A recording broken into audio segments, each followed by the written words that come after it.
my name is Sylvia Widyarini with NPM 2441149 from Management Class 24B. Today I am going to talk about a very important topic in the business world, financial statement analysis.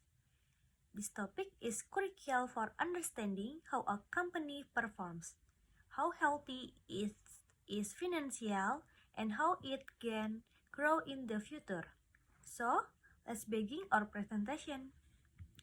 Jadi di sini yang pertama ada pengantar, Financial Statement Analysis. Jadi, analisis laporan keuangan adalah proses penting dalam dunia bisnis. Melalui analisis ini, kita dapat mengetahui kondisi keuangan perusahaan secara menyeluruh, mulai dari seberapa besar aset yang dimiliki, utang yang harus dibayar, hingga seberapa efisien perusahaan dalam menghasilkan laba. Setiap perusahaan, baik kecil maupun besar, memerlukan analisis laporan keuangan sebagai dasar pengambilan keputusan. Tanpa analisis yang baik, manajemen tidak akan tahu apakah strategi bisnis yang dijalankan sudah efektif atau perlu diperbaiki. Dengan kata lain, analisis laporan keuangan membantu kita melihat di balik angka-angka dan memahami apa arti sebenarnya dari kinerja keuangan suatu perusahaan. Selanjutnya ada tujuan analisis laporan keuangan. Jadi, tujuan utama analisis laporan keuangan adalah untuk memberikan gambaran nyata mengenai posisi dan kinerja keuangan perusahaan. Ada beberapa poin penting di sini. Yang pertama, yaitu untuk mengevaluasi kinerja perusahaan. Apakah laba meningkat, stabil, atau justru menurun? Yang kedua, untuk menilai kemampuan perusahaan dalam menghasilkan keuntungan secara berkelanjutan. Lalu yang ketiga, untuk menilai efisiensi penggunaan aset. Apakah aset dimanfaatkan dengan optimal? Selain itu, analisis ini juga membantu manajemen dalam mengambil keputusan strategis dan memastikan perusahaan mampu memenuhi kewajiban keuangannya tepat waktu. Tujuan-tujuan ini tidak hanya penting bagi manajemen, tetapi juga bagi investor, kreditur, dan pihak eksternal lainnya yang ingin menilai prospek perusahaan.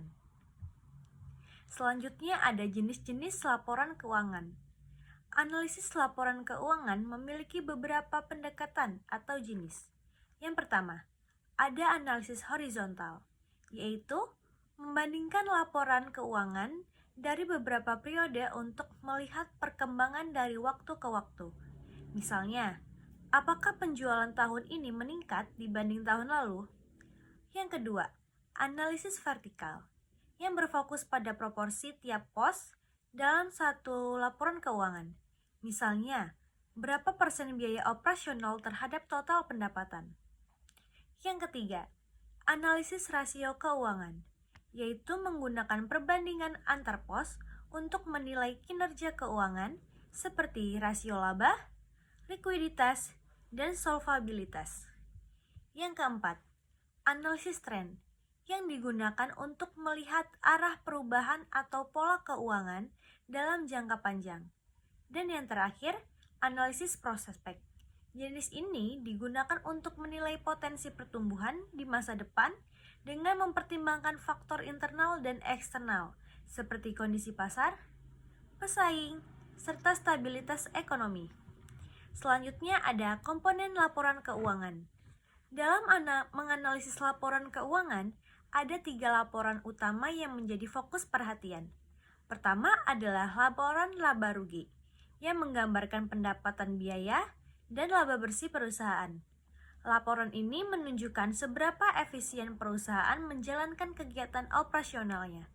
Yang kedua, neraca atau balance sheet, yang menunjukkan posisi keuangan perusahaan pada suatu waktu tertentu, meliputi aset, kewajiban, dan modal. Dari neraca kita bisa melihat seberapa kuat struktur keuangan perusahaan. Yang ketiga, laporan arus kas, yang memperlihatkan aliran uang masuk dan keluar dari aktivitas operasi, investasi, dan pendanaan.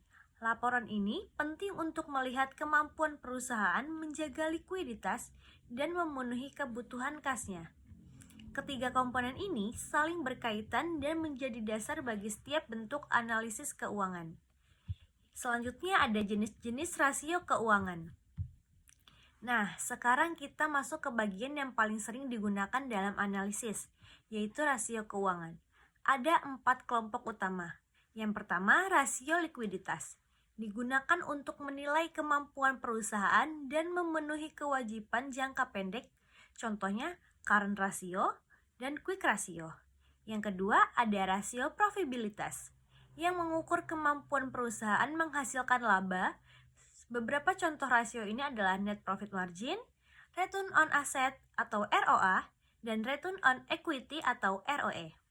Yang ketiga, ada rasio aktivitas, mengukur seberapa efisien aset digunakan untuk menghasilkan penjualan, seperti inventory turnover dan total asset turnover. Dan yang keempat, ada rasio leverage atau solvabilitas, yang menilai sejauh mana perusahaan menggunakan utang untuk membiayai asetnya, misalnya debt to equity ratio atau DER. Dari keempat rasio ini, kita bisa memahami kondisi keuangan perusahaan secara lebih menyeluruh, apakah stabil, beresiko, atau dalam posisi. Selanjutnya ada langkah-langkah analisis laporan keuangan.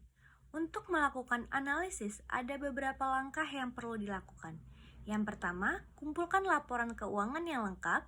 Yang kedua, pilih metode analisis yang sesuai, apakah horizontal, vertikal, rasio, tren, atau prospek. Yang ketiga yaitu hitung dan interpretasikan hasilnya.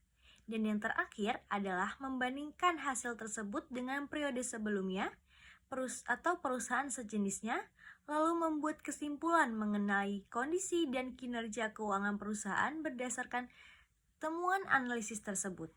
Selanjutnya ada manfaat analisis laporan keuangan. Analisis laporan keuangan memiliki manfaat bagi berbagai pihak. Bagi manajemen, hasil analisis menjadi dasar untuk perencanaan strategi dan evaluasi kinerja. Bagi investor, analisis ini membantu dalam menilai kelayakan investasi. Bagi kreditur, digunakan untuk menghasilkan kemampuan perusahaan membayar utang, sedangkan bagi pemerintah, hasil analisis membantu dalam menentukan kebijakan ekonomi dan perpajakan. Selanjutnya, ada kesimpulan. Jadi, dari pembahasan tadi, kita bisa menyimpulkan bahwa analisis laporan keuangan sangat penting dalam menilai kinerja, efisiensi, serta stabilitas keuangan perusahaan. Melalui metode seperti analisis rasio, tren, prospek, kita dapat memahami potensi pertumbuhan dan risiko yang mungkin dihadapi perusahaan. Dengan demikian, analisis ini menjadi dasar penting dalam pengambilan keputusan bisnis yang bijak dan berkelanjutan. That's all for my presentation about financial statement analysis. I hope this explanation helps you understand how financial reports can be analyzed to assess a company perform a potential. Thank you for watching and see you next presentation.